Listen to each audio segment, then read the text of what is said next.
What's good, YouTube? It's your boy 2K here, and I'm back with another one. You know what I'm saying, man? I'm just sitting back, just finished eating a bag on one of my kids' fruit snacks. One of the advantages of having children is that they get the best motherfucking fruit snacks, yo. I could come home from wherever I'm, wherever I'm coming home from, the gym, work, whatever.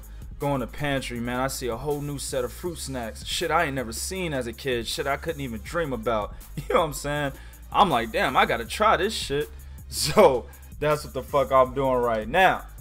But just want to let y'all know, while I'm doing this broadcast, I might, have to sneeze while I'm talking. You might hear your niggas sniffling. You know what I'm saying? Might have to blow my nose and shit all up on the microphone anyway. Allergies been fucking with me for about a week and a half. You know what I'm saying? I remember when I was younger, man, allergies never fuck with me like this. I mean, you could do whatever. Weather change like it is, down here in Texas right now. Raining one day, hot the next day, cold the day after that. Wouldn't have mattered when you was a little nigga, but now, since I'm in my early 30s, I get hit by that shit, along with waking up, in the mornings and feeling like a motherfucker just punched me in my lower back. You know what I'm saying? So I'm getting hit with that age. But anyway, for this one, the title says it all, right? Canelo is the most protected fighter in boxing. But before I get in Canelo's ass, no homo, I want to talk a little bit about the fight. A lot of cats out there, including blind ass Harold Letterman and ranting ass Teddy Atlas. And man, about Teddy, man, I just don't understand what's wrong with this motherfucker, man. Now, don't get me wrong. The argument that he had with Stephen A. Smith, I agree with Teddy Atlas 100%. You know what I'm saying? He made the point that there is corruption in boxing, dealing with the administration, the athletic commissions, the judges, the promoters, etc. I agree with that 100%, and it's been going on for a long ass time. We just seen some corruption here in this goddamn fight, right? But Stephen A. Smith, this punk ass motherfucker, was just too busy trying to preserve his position at ESPN that he didn't want to, say anything to that magnitude that might get his ass dinged again, because he's been dinged, in the past for saying shit on ESPN. So, and then at the end of the day, this motherfucker ended up agreeing with Teddy Atlas any fucking way. But in recent times, maybe like over the past few months, actually to be specific, since Top Rank inked that deal with ESPN, Teddy Atlas has been acting kind of funny in how he's been, analyzing fights. You know what I'm saying? How he's been looking at fights, watching exactly what's going on in the ring. He's been kind of funny. You know what I'm saying? Maybe the nigga trying to keep a job around. I don't know. I'm speculating, of course, but I'm just saying, ever since that Top Rank inked that ESPN deal, Teddy Atlas has been off the wall with how he's been analyzing fights. But those cats had Golovkin winning, pretty easily. I think both of those guys only had Canelo winning 2 rounds.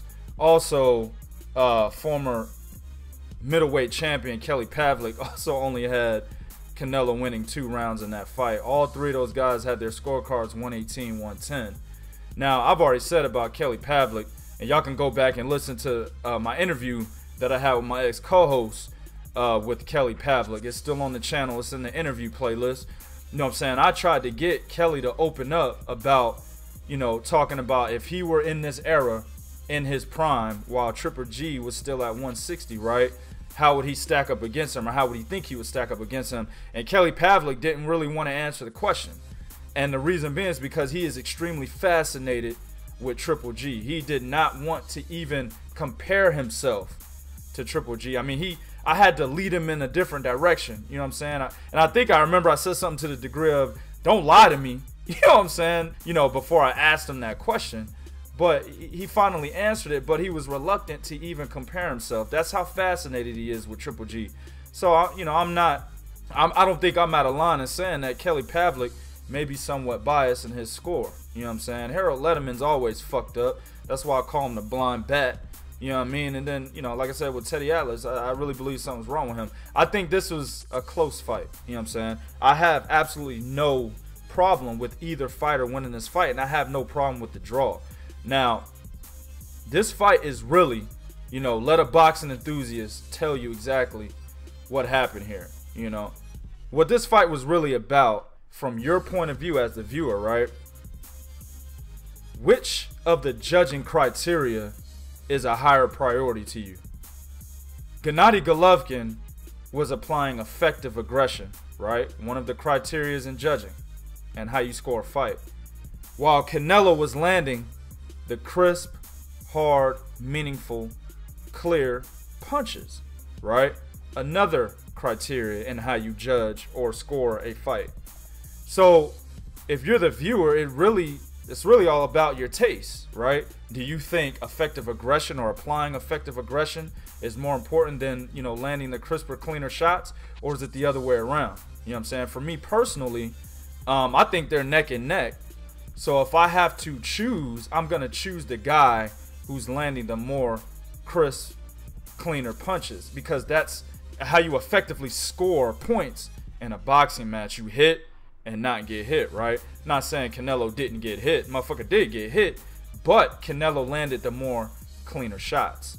I mean, he was countering the shit out of Triple G. Now, Triple G applied a lot of effective aggression. I mean, he had Canelo on his back foot. Canelo was fighting the fight as if he was Erislandy Lara or some shit. Like, this nigga had prolific footwork and could keep up that type of pace for 12 rounds. I said in the prediction video that Golovkin had a better shot at taking advantage of Canelo having a lack of stamina than the other way around, and that's exactly what we saw in this fight. Canelo was fucking panting at round 4, and the reason behind that was because this nigga was trying to move laterally all around the ring, backing up. The first 4 rounds, Canelo looked good. I gave the first 3 rounds to Canelo.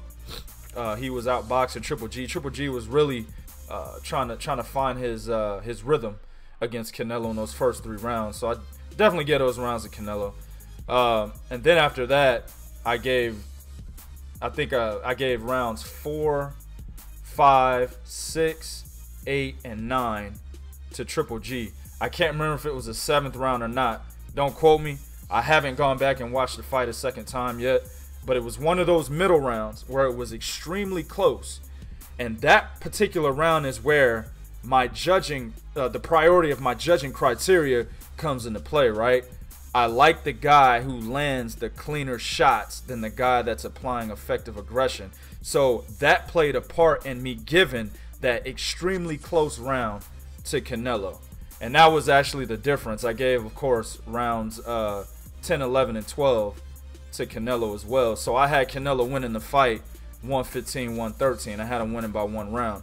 Now, I have no problem, like I said, with Gennady Golovkin winning the fight. I mean, it was a very close fight. What this fight wasn't was a fucking robbery. There's absolutely no robbery in place. You know what I'm saying? It's just, I mean, people just overuse the term robbery because the fighter that they're actually picking didn't win in the fashion that they picked him to win in.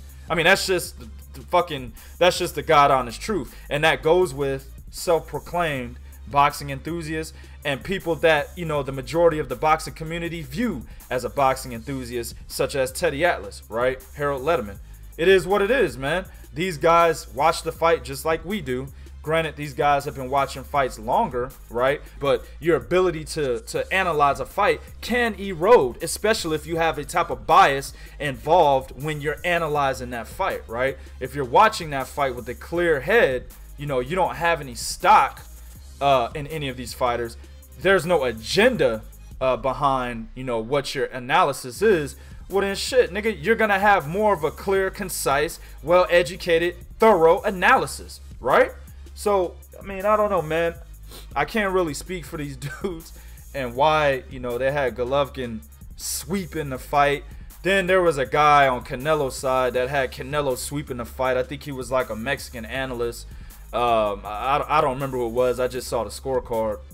He had Canelo winning 117, 111, which that only gives Triple G 3 rounds, which is complete bullshit. Triple G won at least 5 rounds, in my opinion. You know what I'm saying?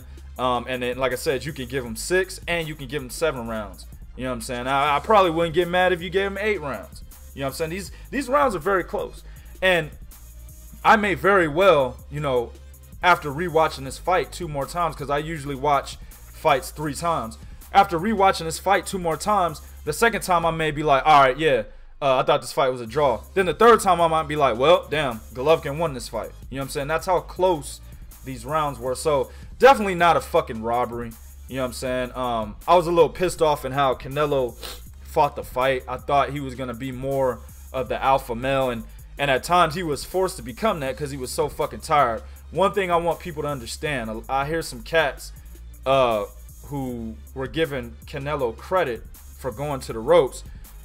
I want to make this clear. There were times that Canelo set traps on the ropes, which is something that I said he may do in my prediction video, right? But the majority of the time of Canelo sitting on them ropes is because the motherfucker was dead dog tired. Real talk. I mean, the nigga damn near coughed up one of his lungs. I think I did see one of the motherfuckers on the mat. Real talk. You know what I'm saying? So he was tired as shit. That's why he was sitting on the fucking ropes. And Triple G was not overcommitting. That's one thing that Triple G does very well. And I've said this before about him and Sergey Kovalev. They do exceptionally well at judging distance, right? They want to be at mid-range distance so they can get full extension on their punches, right? And when they're at mid-range distance, they do an excellent job staying there, right? They don't overcommit and get too close to the opponent. They stay within that mid-range distance just how they like it. Also, like I told you before the fight, both these motherfuckers have granite chins.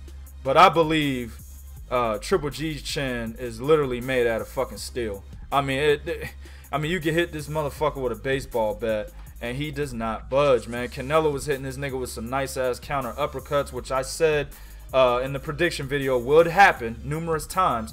He was hitting him with some nice-ass uppercuts. Triple G didn't fucking budge, man. I mean, excellent fucking chin. You can see why Triple G had never been dropped throughout his amateur and professional career. I mean, this is what his trainer Abel Sanchez was telling us. He fights motherfucking heavyweights and cruiserweights and shit in sparring, and they don't hurt him. I mean, maybe that's what we're seeing here. Canelo, based on what he did to James Kirkland, I mean, he straight flatlined that nigga. I was waiting on the EMTs to come in the ring, talking about some clear. You know what I'm saying? I was waiting on that shit to happen for James Kirkland. That's how bad he knocked this motherfucker out. But he didn't even make Canelo budge. I mean, I'm sorry, Triple G budge, and he was hitting him with the same kind of shots, right? Another thing that disappointed me in this fight, but this is on Triple G's side, is that he didn't go to the body enough. You got a guy who's tired as fuck from just moving around, and then he's kind of sitting on the ropes. You should have been tearing his body up.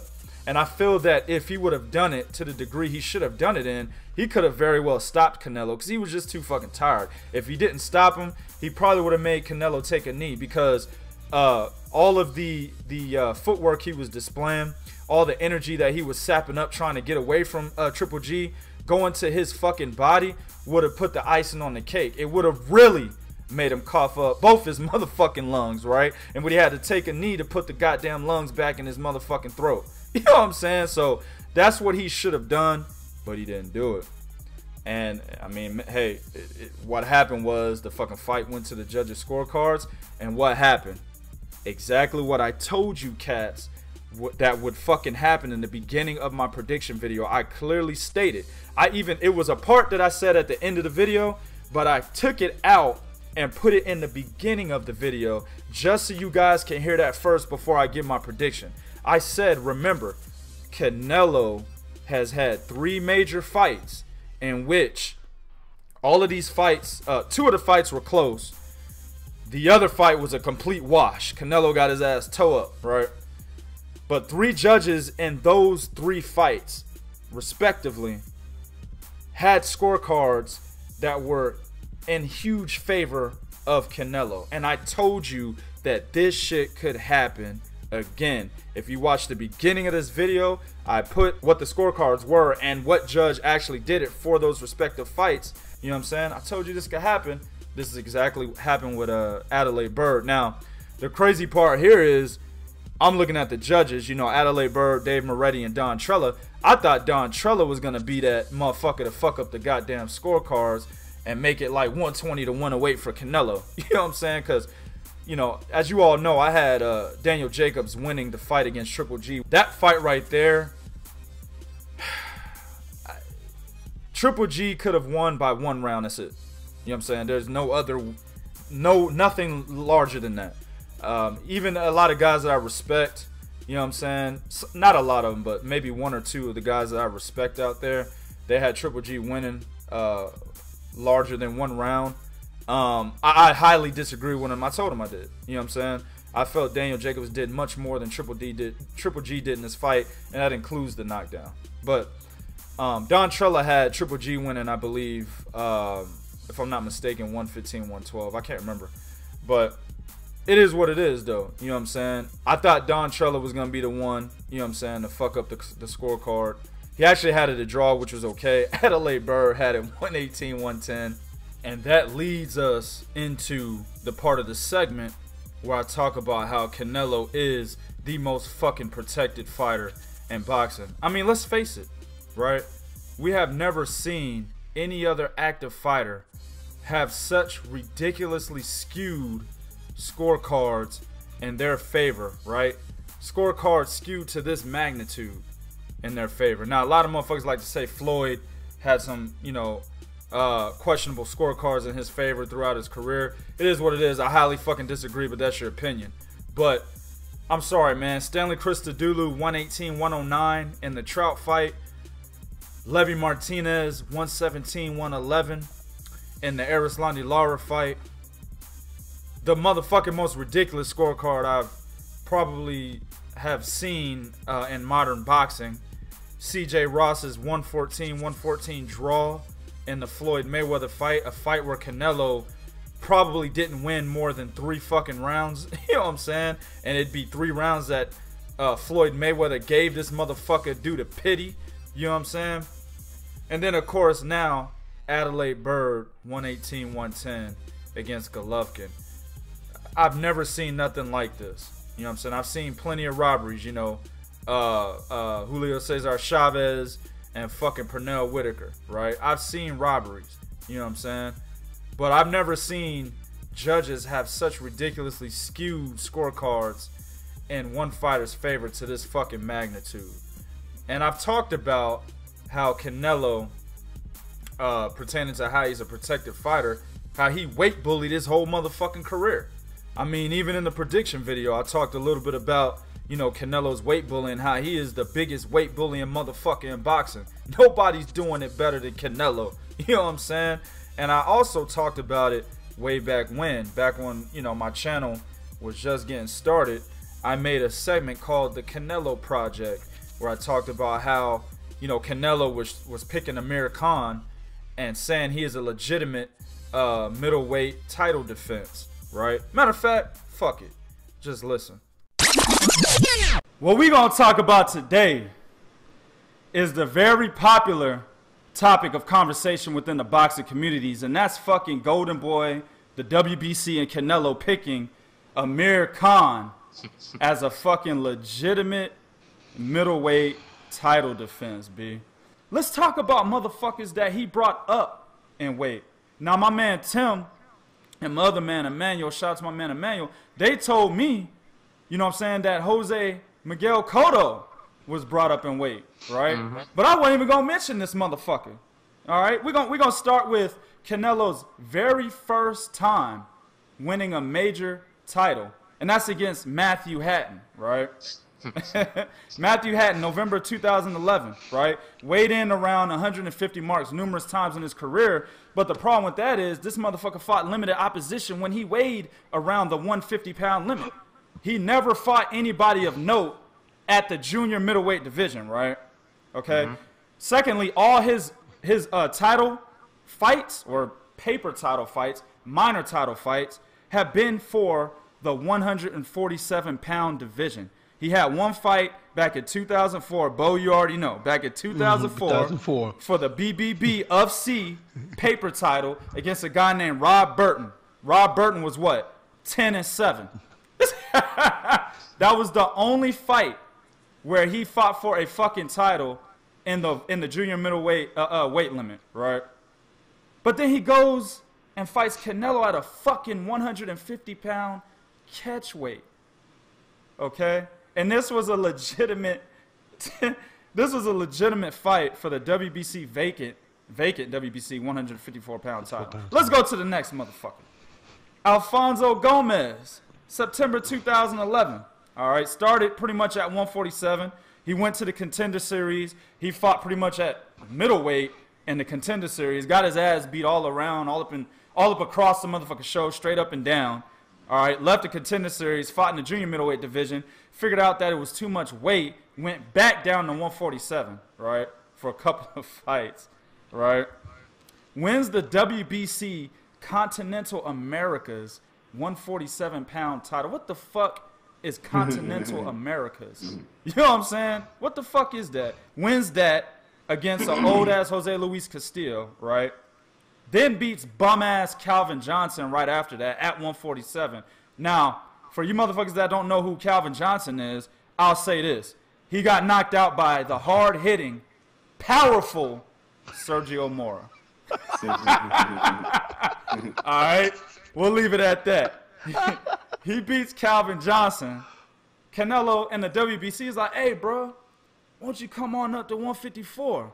It'll be a legitimate WBC junior middleweight title defense to bring you up, a guy who never was really that good, a guy that realized that 154 was not his weight and went back down to 147, brought him up, and tried to make it seem like a legitimate WBC junior middleweight title defense. Let's go to the next motherfucker. By the way, Matthew Hatton and Alfonso Gomez already had 4 losses before they even faced Canelo against limited opposition. Let's go to the next motherfucker. Jose Cito Lopez, September 2012. All right. Got the motherfucking time or the opportunity of a lifetime by breaking Victor Ortiz's jaw. Now, Victor Ortiz was supposed to be the next guy for Canelo, right? But Jose Cito put a wrench in that plan. But the problem with that is this. Ortiz was too fucking small, right? He was campaigning at welterweight at the time. So Canelo should have never even been looking at him, let alone getting Jose Cito Lopez a career 130, 135, and 140 pounder. His first real test at 147 was against Victor Ortiz. That was his first real test there, right? And then in only 3 months' time, after beating Victor Ortiz, 3 months, people, Canelo said, hey, bro, come on up to 154. I know you just got to 147, right? Does this sound familiar, people? You just got to 147, haven't proven yourself? Hey, come on up to 154, bro. Oh, yeah, and by the way, in 3 months, I want you to gain 8 1/4 pounds. The highest you've ever weighed probably in your motherfucking life. You're going to fight me for the WBC junior middleweight title, and it's going to be legit. Let's go to the next motherfucker, and this is going to be the last one, and I'm going to turn it over to my mans. Now, I ain't shitting my boy. My boy says know a lot about boxing. Another motherfucker that I would eat up any nigga y'all motherfuckers point at on this boxing shit, right? But even my man didn't know that Canelo had fought Miguel Vasquez, right? Yeah. Canelo was Miguel Vasquez's debut fight as a professional, right? They both fought at 140, all right?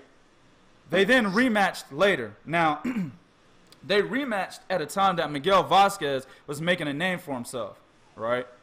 He had 2 losses by the time of the rematch. He, of course, lost his debut fight to Canelo. Then he lost to a guy who's getting ready to fight Manny Pacquiao April 9th, and that's Tim Bradley, right? So those was only 2 losses when they got back to the rematch point. This motherfucker was making a name for himself. Canelo was like, hey, dog, hey, come on over here, bro. I know you was at 135 in your last fight, but, hey, won't you come on up to 148? You know what I'm saying? And by the way, when you come up to 148, we're going to fight in 23 days. I need you to gain 9 fucking pounds in 23 days. 9 pounds. I'm done, B. The motherfucking, this shit has been going on for the longest. He's always fought smaller dudes. And I've said this before and I'll say it again. Canelo reminds me of a fucking bitch, a female, right? She's a big fat bitch, but she trying to get her ass in some skinny ass jeans. You know what I'm saying? That's what Canelo reminds me of, this weight shit. He's a big motherfucker, 180, right? He's probably 180 walking around, but he's trying to squeeze his big ass frame into 154 pounds. You see what I'm saying, people? That's what the fuck Canelo does. He fights smaller guys on purpose. And this is just another situation where he's doing it and he's trying to put a wool over y'all's heads by saying it's a legit fight. Man, that shit is just pure fucking fire. Nothing but facts that no motherfucker can refute. Man, I've been spitting facts on YouTube for almost 2 fucking years, people. I like this shit so much that I'm gonna go in even deeper detail as to why Canelo is one of the most protected fighters in boxing. Now, amidst all the weight bullying, you know, bringing up cats like Jose Cito Lopez, Ryan Rhodes, Matthew Hatton, ill, right? Alfonso Gomez, yuck. You know what I'm saying? Motherfucker even got his first title at 154, beating a blown up Matthew Hatton. I mean, shit is ridiculous. And understand that at the time that he's doing this weight bullying, there were killers at 154 that he could have fought, right? Shit, earlier in his career when he was campaigning at 147, there were killers at 147 that he could have fought.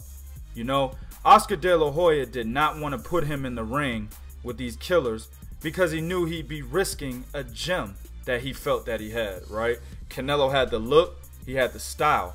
He knew that he could possibly take a 15-year-old boy, take him into being a 27-year-old man, and possibly become one of the more popular fighters in the sport and make money while taking little risk. Oscar De La Hoya knew this. It is a smart move by him, right? But you cannot negate the fact that he dodged killers at a time where he was fighting blown up fucking fighters. But let's forget about the blown up fighters. Look at his fucking resume. The big names that he actually beat on his resume outside of Erislandy, Lara and Austin Trout are fighters who are clearly past their prime. I mean, you could start with fucking Kermit Cintron, right? You know, he made some noise being the first guy to beat Alfredo and Angulo, right? But then he completely curtailed off, you know what I'm saying, when Canelo fought him. Nigga already had 4 losses and shit. He wasn't that big of a draw, or he wasn't a popular guy. Niggas weren't talking about Kermit Cintron like that when Canelo got to him, right? But the fight right after that, Shane Mosley, he was way out of his fucking prime. I mean, we're talking about a Shane Mosley who had already been embarrassed by Floyd Mayweather for 11 rounds, right? Been exposed to the point where we were looking at this fight and saying, damn, dog, Shane Mosley might need to hang him up against Manny Pacquiao, right? One of his most abysmal performances of his fucking career. And that includes losing twice to Vernon Forrest, right? We looked at him and said, yo, he need to hang him up, right? He even had a fucking draw with garbage ass Sergio Mora. And this is the Sergio Mora who's been a couple of years removed, you know what I'm saying, from being the champion after beating Vernon Forrest, ironically, right? To support this, we can even look at what Shane Mosley has done since losing to Canelo in 2012. Motherfucker has gone 3-2, right? He's now retired. And he only beat bum ass niggas, right? He beat somebody named Patrick Lopez, never heard of him, right? He beat motherfucking Pablo Cesar Canu, straight up C-level fighter. And he beat a guy and probably a contest that's an even bigger circus show than fucking Mayweather McGregor. He had a rematch with garbage ass, chain smoking ass, horse knocking out ass, crater face ass motherfucking Ricardo Mayorga. I don't even think anybody watched that goddamn fight. You know what I'm saying? There's probably like 6 niggas in the fucking audience. And probably 2 niggas watched it on TV. If they got that channel. I know that goddamn fight was straight up on motherfucking like channel 2 and shit on your regular cable, nigga. The fuck out of here. Nobody wanted to see that bullshit. Complete circus show. But that's one of his only wins, right? In his losses, he was completely embarrassed in his first knockout of his career against Anthony Mundine. A fight where this nigga tried to blame the Australian mob for his loss. Get the fuck out of here, bruh. You should have been hung him up, right? And then, of course, he lost to David Avanesian, a clear C-level fighter who right after that win was completely dominated and embarrassed by Lamont Peterson, who in his first fight was just officially moving to 147. It was easy work for the dude. You know what I'm saying? So Shane Mosley was way out of his fucking prime. You know, when he fought Canelo, before he fought him, and then after. All of that shit just clearly points that Canelo got him at a time where he probably shouldn't have been fighting him. So it's clear that he shouldn't get credit for that name, right? Now, a lot of motherfuckers like to say, you know, they look at Canelo's resume, they say, oh, look at these names, look at these names. You know what I'm saying? But you're not looking at the context in which, where these fighters were at that point in their careers. But 2K is here to tell you. You feel me? Now, of course, the fight right after that, he weight bullied the shit out of Jose Cito Lopez, right? After he got the miracle win when he broke Victor Ortiz's jaw, right? The fight right after that, of course, was against Austin Trout. Now, that particular fight at that time was the biggest fight of his career. And it was also the first fight in which Canelo fought a guy who was his size or bigger. I remember a lot of people talking about that. I remember before this fight, right, I had Austin Trout winning. I was a gambler at the time. And I had put some money on Austin Trout, right? This is when the fight was in Vegas. The venue was in Vegas.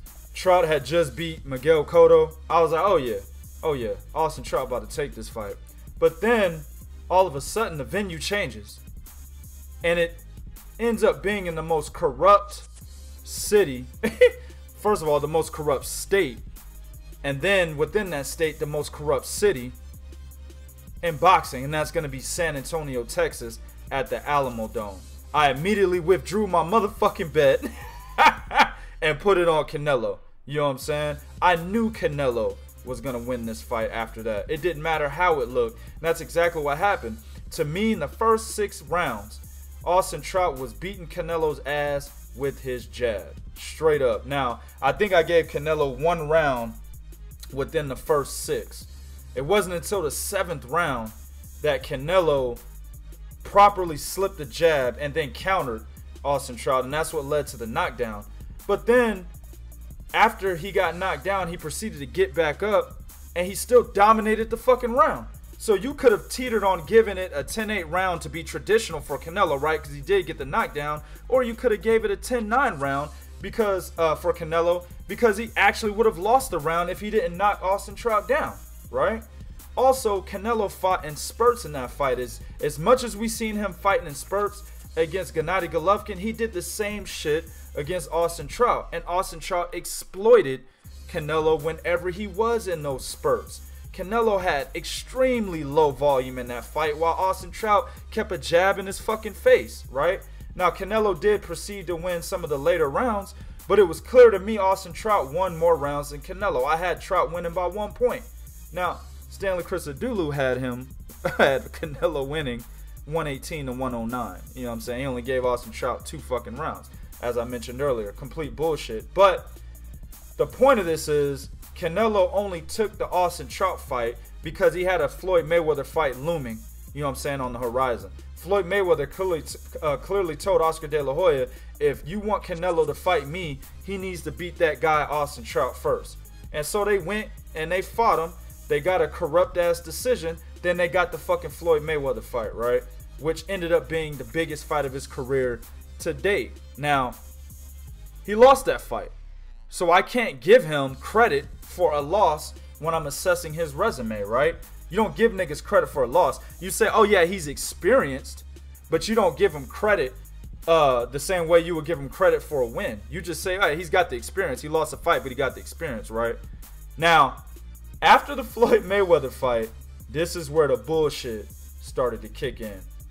There was a little guy, you know, by the name of Demetrius Andrade, who November of that year, I'm sorry, the year before, November of 2013, it was right after the Mayweather fight, right? He defeated Vanez Martirosyan for the vacant WBO title. Now, at this time, Canelo was sitting at the #1 spot in the WBO rankings. Now, this is what I talked about previously about Demetrius Andrade being the WBO champion for 2 fucking years, calling Canelo out the entire fucking time. And the WBO never mandated that fight to happen, and Canelo never even fucking blinked at anything that Andrade said, even though he was sitting in the mandatory position, right? Instead of entertaining a Demetrius Andrade fight, he fights Alfredo Angulo on fucking pay-per-view. Now, at this time, Canelo and Oscar De La Hoya have already made it public that they didn't give a fuck about titles. Hence, these 3 fights that they took, right, around the same time frame, or at least in the same time frame that Demetrius Andrade was the WBO champion, that 2-year time frame, they fought Alfredo Angulo, Erislandy Lara, and James Kirkland. Now, I have no problem with the Erislandy Lara fight, right? But Alfredo Angulo and fucking James Kirkland, instead of those 2 fights happening, it could have easily been Demetrius Andrade. But they didn't want the fight, right? At this point in time, what I just said previously about Oscar De La Hoya discovering that he could use Canelo to be a guy that makes him a lot of money without taking risk, this is where this shit started to come to fruition. You know what I'm saying? That's why they fought a shot fighter at this time and Alfredo Angulo on fucking pay-per-view. I mean, let's face it, Alfredo Angulo had already been knocked out by Erislandy Lara in the fight previously. He was coming off a knockout loss. You know what I'm saying? But they still chose him and they put it on pay-per-view. Now, the pay-per-view numbers are whack. It was like 325K, something to that degree. I'm not looking at it. YouTube, correct me if I'm wrong. But it wasn't that good. It was whack numbers. You know what I'm saying? But they built on it. You know what I mean? Oscar De La Hoya knew that they can continue to build on this by building the Mexican fan base of Canelo Alvarez. Now, of course, in that press conference after that fight, Erislandy Lara showed up. You know, he was trying to act like he was going to bust in the press conference. In my opinion, I thought the nigga should have snuffed Canelo. That shit would have got him an immediate fight. But he tried to bust the press conference by being nice. Like, the nigga was standing there like he was standing in line waiting to take the mic. You know what I'm saying? Like, nigga, just take the mic out his hand and say what the fuck you got to say. Disrespect him and walk out. You'll get the fight. You know, Canelo was basically telling him, why the fuck are you here? Get the fuck out of my press conference, yada, yada, yada. Y'all know how the story went. Oscar De La Hoya at that time was like, no, we're not putting you in there with that killer.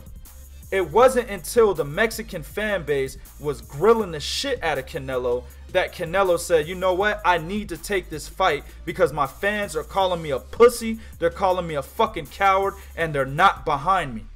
That's when Oscar De La Hoya made that fight. And again, this was his 3rd biggest fight of his career. And then again, it ended in controversy, right?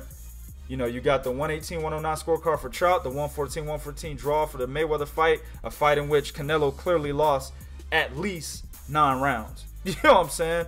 And then you got the Erislandy Lara fight, Levi Martinez, 117-111. In this fight, I had Erislandy Lara winning this fight. And I actually had it switched. I had Lara winning 117-111. Go ahead and hit the motherfucking dislike button. Erislandy Lara beat the shit out of Canelo in my opinion. A lot of niggas try to say he ran, but I hope you same motherfuckers that said Erislandy Lara ran against Canelo, I hope you're out here saying that Canelo ran against Golovkin, because it was the same shit. You know what I'm saying? Me personally, I don't think Canelo ran. But if you say Erislandy Lara ran against Canelo, then surely you have to say Canelo ran against Triple G. See how you end up putting your motherfucking foot in your mouth? Anyway, I had Erislandy Lara winning that fight, 117-111. Dictated the pace the whole fight. Jabbed the shit out of Canelo. You know, Canelo landed some nice body shots, but he missed way more shots than what HBO and a lot of the commentators or boxing enthusiasts outside that were watching the fight were giving him credit for. You know what I'm saying? There's a good video out there. I can't remember who made it, but they kind of pointed out a lot of the shots that Canelo was getting credit for. They pointed out how he missed them all. You know what I'm saying? And they also pointed out shots that Erislandy Lara was getting that nobody was giving him credit for. I was in a fucking Mexican bar watching this fight, and I can tell you all the Mexicans in that bar thought Canelo lost before the decision was read. Of course, when the decision was read, they loved it, right? But before the decision was read, or they thought Canelo lost that fight. You can even see it on Canelo's face. Whenever, I can't remember who the referee was, but he put both their hands up, I believe. Canelo's face was like, damn, I got another motherfucking L. You know what I'm saying? So, come on, man. Erislandy Lara clearly won that fight. But I have no problem with that fight because Canelo made it. It was a fight that a lot of people didn't think he was going to make. But he made it, right? He told his promoter, stop fucking protecting me, make the fight. But then he went right back to the protective custody. You know what I'm saying? This nigga got the CIA, the motherfucking ATF, the motherfucking FBI, and he got the motherfucking men in black protecting him. You know what I'm saying? He went right back to protective custody and fought James Kirkland, a motherfucker that was on a 2-year layoff.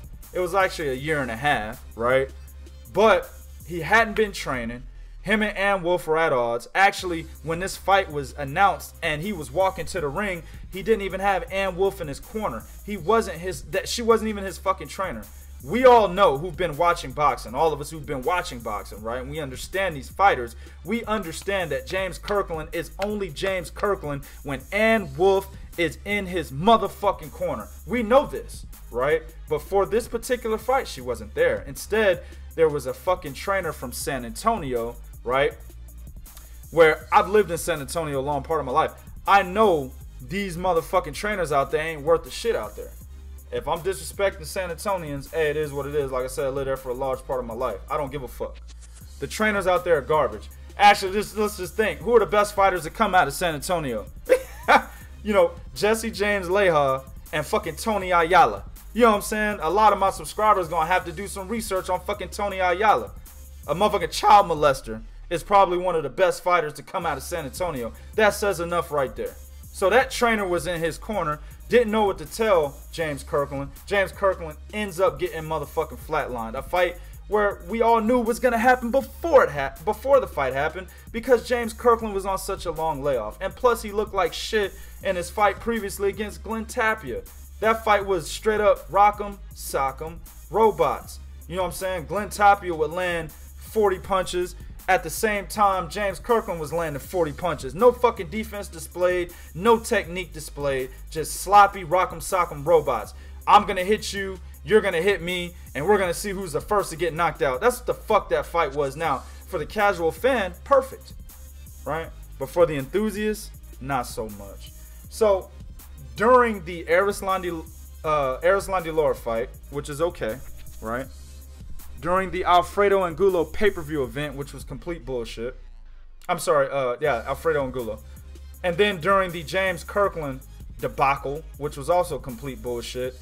For those 3 fights in a 2-year time period, Demetrius Andrade was the WBO champion while Canelo Alvarez was his mandatory, and Demetrius Andrade was consistently calling him the fuck out. You know what I'm saying? Demetrius Andrade had to resort to fighting Brian Rose in order to keep his title, which inevitably didn't matter because the WBO ended up stripping him anyway, citing that he wasn't making enough title defenses. Now, they stripped him after the whole, you know, he was supposed to defend his title against Jermell Charlo in December of 2014, and I'm not going to go into that. You know, there was a whole PBC thing involved where, you know, he was supposed to get paid money, etc., etc. We're not going to go into that. But the fact of the matter is, Demetrius Andrade expressed, you know, why do the best fighters at 154 have to fight each other, but Canelo doesn't have to adhere to that? He can fight guys like Alfredo Angulo and James Kirkland, while all of us, you know, the Charlos, Demetrius Andrade, you know, Vanez Martirosyan, Erislandy Lara, we have to fight each other. You know what I'm saying? He expressed that. And, you know, inevitably the fucking WBO said, shut the fuck up, dog, you stripped. fucking crazy ass shit, right? Now, after the James Kirkland fight, he fights Miguel Cotto. Now, Miguel Cotto, you can arguably say that he wasn't the same Miguel Cotto he was, you know, prior, the one that fought the Zab Judah, the Paulie Malignaggi's, right? He wasn't that particular Miguel Cotto, the one that beat Shane Mosley, right? This is the Miguel Cotto that had already lost to Floyd Mayweather, and he had already lost to Austin Trout, right? Completely dominantly outboxed by Austin Trout, right? But he did look good in this fight, and he did become the first Puerto Rican to win 4 titles, or titles in 4 different weight classes, right, prior to this fight. Now, depending on how you view that, you can put asterisks next to that, right? The motherfucker fought Sergio Martinez when this nigga was rolling himself in a wheelchair to the ring, right? Motherfucker had 2 knee braces on, dog. Never seen nothing like that before in my life. Clearly, Sergio Martinez was not the Martinez that beat, you know, Paul Williams. You know, he was clearly the Sergio Martinez that really lost to Martin Murray, but they robbed Martin Murray. He was actually fucking, looked like he was 2 years removed from that. It wasn't that far back, but just his progression since then, man, he was clearly on the decline, right? So he rolled himself into the ring, got knocked out. That's how he ends up winning the WBC title. Then he fucking defends it against a nigga that was suffering from anorexia. And Daniel Gill. He couldn't even fight Daniel Gill at 160. He made the nigga come down to 157, right? Daniel Gill was clearly suffering from anorexia, dog. You can see the nigga's ribs. Looked like the nigga was on one of them feed me, you know, info commercials and shit. You know what I'm saying? Nigga got flies and shit, you know, flying around his mouth and shit while he talking. Come on, man. You know what I'm saying? Clearly suffering from fucking anorexia or bulimia. You know what I'm saying? Nigga threw up his last 4 meals before he got in the ring with Miguel Cotto. And Miguel Cotto fucking defended his title. But then when we could have really seen how Miguel Cotto would have fared against another top-notch fighter in Gennady Golovkin, who was his mandatory, what did he do? Paid him step-aside money. So, while I did think Miguel Cotto looked good in that fight, there are a lot of different circumstances that were happening prior to this fight that we could point the finger and say, well, Miguel Cotto really wasn't the older Miguel Cotto. He was still past his prime. But nevertheless, I still give Canelo credit for that fight, right? And then, of course, you go into Amir Khan, and then, you know, another blown-up fucking 147-pounder. Then you go into Liam Smith, a guy he should have never fought. You know what I'm saying? Liam Smith, ironically, ended up with a WBO title that Demetrius Andrade was stripped of.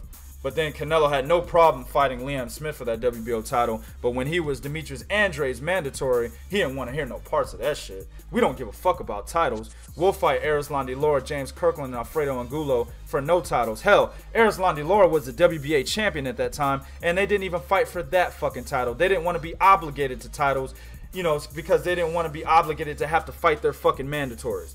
I mean, it was clear that's what it was, right? But then he fights Liam Smith, wins the WBO title at 154, and guess who's his mandatory? The goddamn script was flipped, right? Demetrius Andrade is now Canelo's mandatory, and Demetrius Andrade commenced in continuing to call out Canelo Alvarez, and of course Canelo commenced in continuing to duck Demetrius Andrade. Now, I have a planned video to get in Demetrius Andrade's ass. Don't think this motherfucker's innocent. But in this particular situation, I 100% ride with Demetrius Andrade. I mean, the motherfucker gets stripped because he wants to fight his mandatory. Then when he becomes a mandatory, the same guy that was his mandatory, he's ignored. The WBO doesn't mandate the fucking fight, right? Then we get into Julio Cesar Chavez. Clearly past his fucking prime. He had already been knocked out by Andres Fonfara. He looked bad in his fight before Canelo. The dude's name was Dominic Bitch. You know what I'm saying? He looked bad in that fucking fight that he ended up winning. And then he goes into this Canelo fight, lays an egg, all the way to the point where I felt the fight was probably fixed because they knew that Gennady Golovkin was going to be his opponent next. And they knew they were going to get the majority of the Mexican fan base supporting this fight because they marketed it as if it was the War of Mexico, right? Julio Cesar Chavez Jr. did not do anything to put himself in a position to be fighting Canelo Alvarez for the heart and pride of fucking Mexico. But these dumbass Mexican fans, they ran with it, they paid for it, and Oscar De La Hoya stole your fucking money. Congratulations. And then, of course, Gennady Golovkin. So, if you look at his fucking resume, right, he's only fought 3 guys. 3 guys. Actually, 4 guys. Put it this way. 4 guys that were actually within their prime, right? That's Austin Trout, Floyd Mayweather Jr., fight he lost, Erislandy Lara, and Gennady Golovkin. Now, I arguably believe Canelo is 1-3 in those fights. I thought he lost to Trout. He lost to Floyd. I thought he lost to Lara. But I did think he beat Gennady Golovkin. He's 1-3. A lot of motherfuckers think he's 0-4. You see what I'm saying? This is why Oscar De La Hoya has this nigga in protective custody. Come on, man. Y'all can't refute this shit. We talk about Lomachenko being protected, right? We talked about Gennady Golovkin being protected by K2, right? We talked about a lot of fighters being protected. But it is clear from day one, almost from day one, all the weight bullying, right? All these fighters that he's fought well past their prime, right? It's clear. Shit, let me put it this way. I ain't done yet. The statements that Oscar De La Hoya and Canelo have made where they don't give a fuck about titles, right? They don't care about fighting guys for titles. Canelo's popular enough to where he doesn't need to fight for a title. He could just fight any motherfucking Joe Blow, put it on pay-per-view, and have the venue in fucking Texas. He's going to sell out the venue, and then he's going to have a large number of pay-per-view buys. I can't knock that shit. Oscar De La Hoya has built an excellent business model surrounding Canelo Alvarez, predominantly catering to the dumbass Mexican fan base that he has, right? We can't knock that shit. But like I said earlier, you cannot negate the fact that Oscar De La Hoya has tried to keep Canelo from fighting the guys that he should have been fighting at 154. Vanez Martirosyan, Jermall Charlo, Demetrius Andrade, a rematch with Erislandy Lara because that first fight was highly controversial. A fucking rematch with Austin Trout because that fight was highly controversial, right? I mean, he was supposed to fight Carlos Molina, but he pulled out of that fight. That was when Carlos Molina was, you know, doing well against these highly skilled fighters at that time. You know, I think he had a draw with James Kirkland, if I'm not mistaken, but a lot of people thought he actually won that fight. It was something like that. I can't remember. But, you know, he pulled out of the Carlos Molina fight, for God's sakes. You know what I'm saying? He could have fought Cornelius Bundrage. Cornelius Bundrage used to call him out all the fucking time. Now, I've never been high on Cornelius Bundrage, but at that time, he was one of the top 154-pound fighters. He didn't even want to fight that guy. Come on, man. It's clear. It's clear that Oscar De La Hoya is protecting Canelo Alvarez. And it's clear that these judges, based on these top fights, all 4 of his top fights where he fought guys who were actually elite level fighters, right, in their prime. Austin Trout wasn't even really elite at the time, but he was in his prime. Based on the scorecards that judges have turned in for Canelo in these 4 fights, it's clear that there's some type of corruption, and it's crystal clear that Oscar De La Hoya is protecting Canelo Alvarez. YouTube, do what you do in the comment section. Let me know what you think about this fight. Also, let me know what you think about my theory that Oscar De La Hoya is protecting Canelo Alvarez and Canelo being the most protected fighter in boxing. This is real talk for real fans. 1.